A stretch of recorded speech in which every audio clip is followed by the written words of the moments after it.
Les informations pour ce jeudi soir, bienvenue. Dans quelques mois, un établissement pour les jeunes délinquants sera opérationnel et sera géré par les services pénitentiaires du pays. Il sera basé à Grand-Anse-Pralin dans l'ancien Dove Center. Hier, des officiers du département social, de l'éducation, de l'agence des infrastructures et du service pénitentiaire ont visité l'établissement. Actuellement, les jeunes délinquants sont placés à la prison de Montagne-Posée, mais les autorités pénitentiaires pensent que ce n'est pas idéal. L'établissement de Pralin n'accueillera que les adolescents qui seront scolarisés et suivis de près par les services sociaux.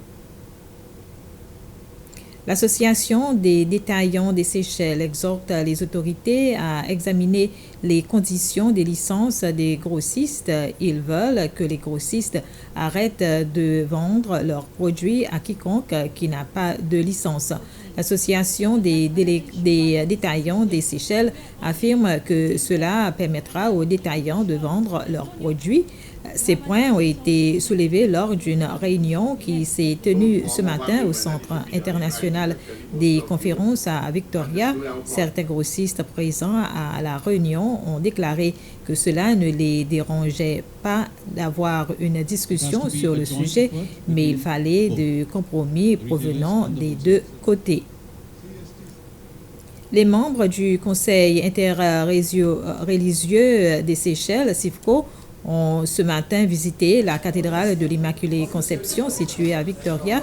La visite s'inscrit dans le cadre des activités que le Conseil a organisées pour célébrer la semaine de l'harmonie interconfessionnelle pendant la première semaine de ce mois.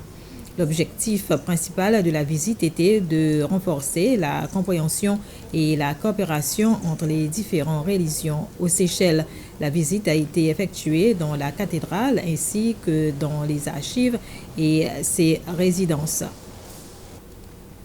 Le Comité des finances et des comptes publics au sein de l'Assemblée nationale, la FPSI, a effectué aujourd'hui une visite de familiarisation à l'autorité séchelloise de l'aviation civile, la SCAA.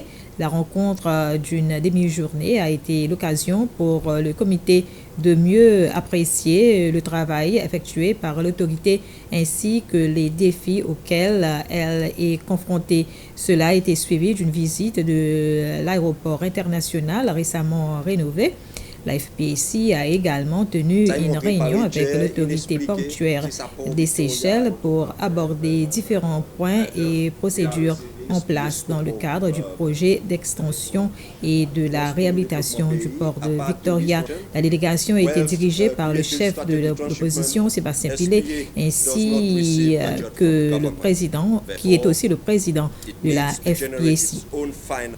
C'était les informations. Bref, merci de votre attention.